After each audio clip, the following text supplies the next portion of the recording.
Baik, Assalamualaikum warahmatullahi wabarakatuh. Ketemu lagi dengan saya Ahmad Yani. Pada kesempatan kali ini, saya akan membahas tentang bagaimana cara cloning dari RKSLB ini menjadi beberapa server. Kalau tidak salah 6 server sesuai ada di soal, ya. Ya, ini kita akan cloning yang cloud sama firewall router dan internal server. Kemudian sebelum saya cloning, di sini ada basic configuration ya. Artinya setelah di cloning itu kita tidak usah lagi menginstal Samba, Curling, DNSUtil dan lain-lain, gitu kan ya. Jadi kita buka dulu server yang sudah jadi. Oke, di sini saya akan mengcloning yang LKSLB. Bagi yang Anda belum, tinggal dicari aja cara penginstalannya di video tutorial sebelumnya. Oke, kita jalankan dulu. Baik, loginnya seperti biasa kita akan menggunakan root dan passwordnya skill 39. Ya, oke. Kemudian apa yang harus kita lakukan? Kita install dulu katanya nih Samba client, link, DNSUtil dan lain-lain di semua virtual mesin. Gitu kan ya? Oke, kita install dulu. Sebelum kita install, kita update dulu DVD roomnya.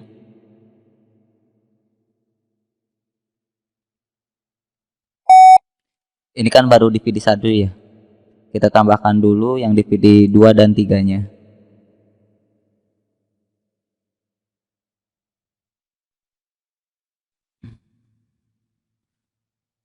Supaya nanti ketika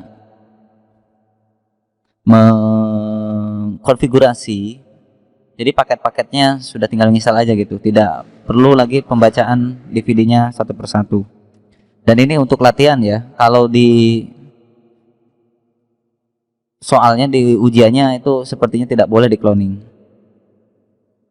Oke, DVD 2 sudah, kemudian kita tinggal satu lagi DVD 3 supaya paket-paket instalasi yang ada di sini di Debian 9 ini kita dapat gitu. Kita yes lagi. Perintahnya adalah untuk mengupdate CD-ROM, itu adalah update CD-ROM ed ya. Ini basic configuration. Oke, maaf CD-nya belum connect. Kita konekkan dulu. Nah, ini udah DVD 3 ISO. Ulangi lagi.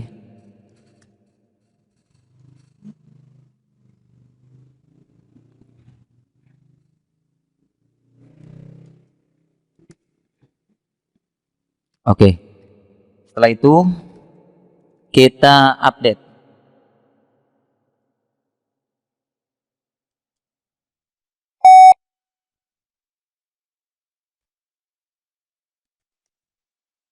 Oke, proses updating selesai. Tinggal kita melakukan proses instalasi yang dibutuhkan di semua firmware. Nah, seperti ini. Samba client, curling. Oke, kita buka.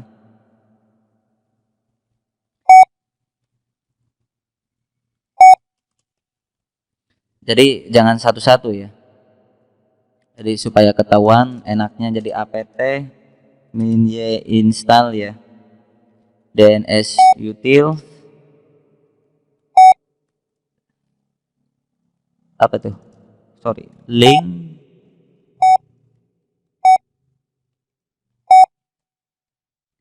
cur, kemudian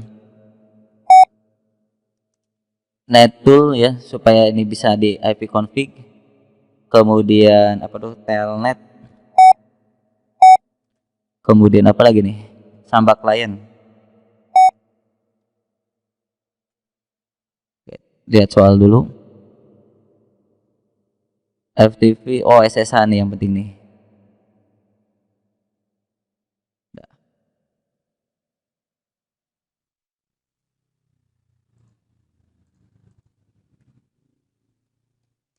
Oke, kita enter. Jadi install sekaligus. Oke, di sini disuruh memasukkan DPD 1 ya. Tadi karena ke DPD 3. Kita pilih DPD 1-nya, kemudian oke. Yes, lihat di sininya statusnya dia nonaktif, disable, kita konekkan dulu. Kita enter. Jadi sebelum kita mengcloning ya, supaya tidak setelah di-cloning kita instalkan satu persatu lagi kan lama. Jadi alangkah baiknya kita install dulu paket aplikasi yang dibutuhkan, nah seperti di soal di sini, kemudian baru kita cloning. Emang ada beberapa yang saya tidak install seperti FTP, kemudian widget. Oh iya, satu lagi. Oke, widget hanya di beberapa komputer tertentu aja. Ya. Kalau sudah diinstal, ya baru kita cloning. Ya. Baru kita cloning, caranya adalah kita tinggal shutdown dulu dengan cara power off.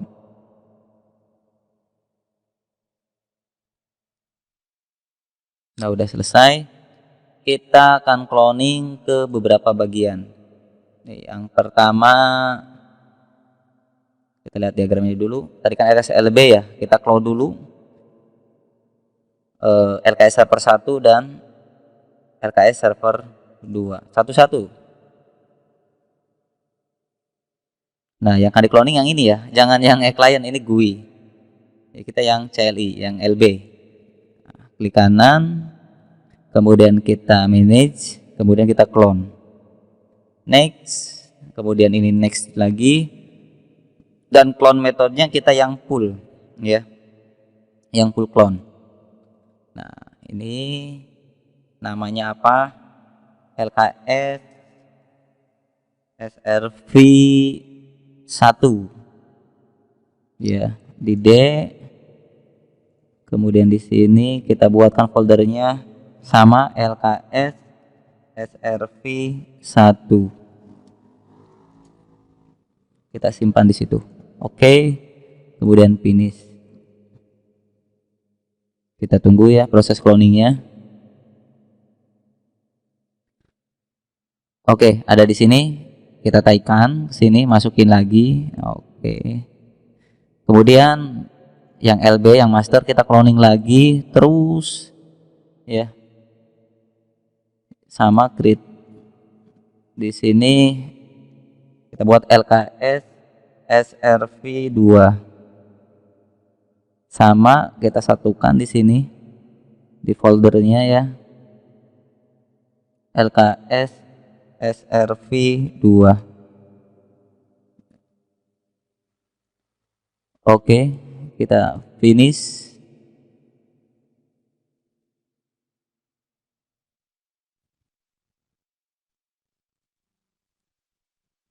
Masuk lagi. Oke, sudah berapa nih?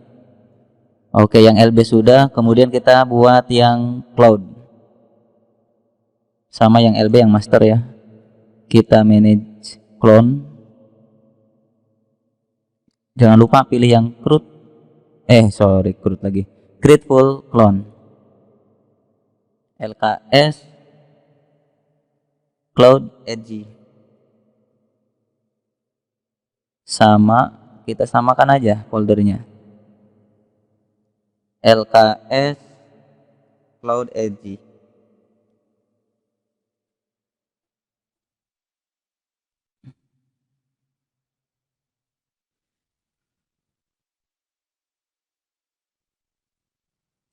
Oke. Nah, udah muncul, masukin lagi ke folder ya. Kemudian kita buat lagi cloningnya untuk LKS internal edge. Sama, manage clone.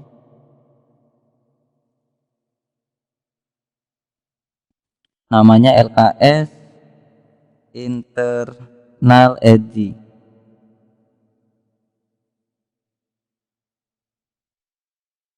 Kita sama, buat folder lagi, namanya sama, LKS internal edge. Kita oke. Nah, ini sudah di D. Untuk penyimpanan bebas ya. Eh, Cuman saya tidak di sistem supaya tidak memberatkan, artinya tidak di C gitu. Boleh di D atau di E. Di hard disk eksternal juga bisa. Aduh, saya kelupaan ya. Ini benar saya kelupaan, salah. Ini oke, nggak apa-apa. Next dulu aja lah. Lupa satu lagi. Nah, sama kita buat satu server lagi, LKS i server.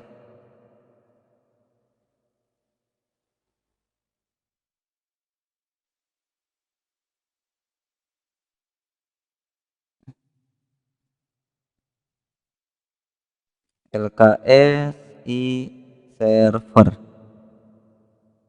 Oke, finish.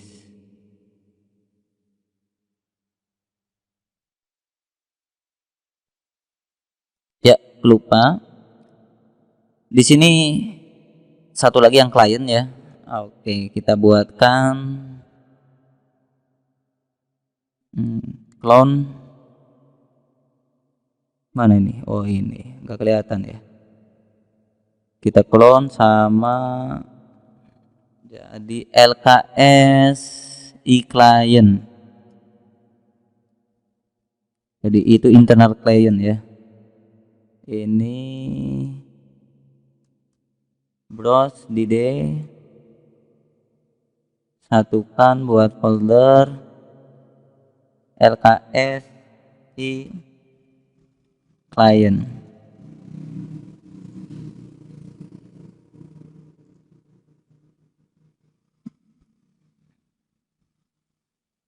Jadi yang klien itu internal, yang server sama LB sama router itu CLI ya. Sesuai di soal. Ini agak lambat karena ini cloning yang GUI. Sambil menunggu, nah ini kita sudah ya. Kita masukin yang e-server sama e-clientnya. Nah. Jadi kita membuat 8 virtual. Jadi secara clone ya. Kalau kita install satu-satu itu membutuhkan waktu yang lama. Dan ada kesalahan satu lagi ya. Ini untuk Anda supaya tidak berat ya. Ini yang server. Kecuali yang klien ya. Klien bisa diturunkan menjadi 512. Ini di memorinya sebetulnya ya. Nah, di sini nih. Sebetulnya yang server 1, server 2, LG, LKS ya. Kita hanya butuh setelah penginstalan mah kita turunkan aja 256 ya meganya. Sebetulnya kita ganti dulu gitu kan ya, memorinya 256 baru kita clone. Oke, pertemuan kali ini cukup sampai di sini saja untuk cara cloning ya. Nanti untuk yang selanjutnya bagaimana cara mengkoneksikannya gitu kan, secara virtual. Bagaimana kita sih cara menyambungkan antara si server 1, server 2, LB ya, LKS LB, kemudian LKS internal sama LKS cloud itu kita sambungkan secara topologi. Emang ini salah. Kita harusnya itu menggunakan firmware exe ya. Dan di firmware exe itu tidak bisa diklon. Ya. Cuman ini untuk belajar ya supaya tidak berat juga di komputernya, kita dengan cara mengcloning aja seperti ini ya. Alangkah baiknya si LB sama si e-client tadi yang kita buat jadi master gitu kan ya, supaya filenya tidak rusak ya. Supaya jadi master, jangan diotak-atik, kalau ada kesalahan kita tinggal cloning lagi. Oke, itu saja pertemuan kita kali ini. Untuk selanjutnya tadi sudah dibahas untuk setting network dan lain sebagainya ya. Kita ada di pertemuan berikutnya. Oke, jangan lupa dukung channel kami dengan cara like, comment, share, and subscribe. Terima kasih.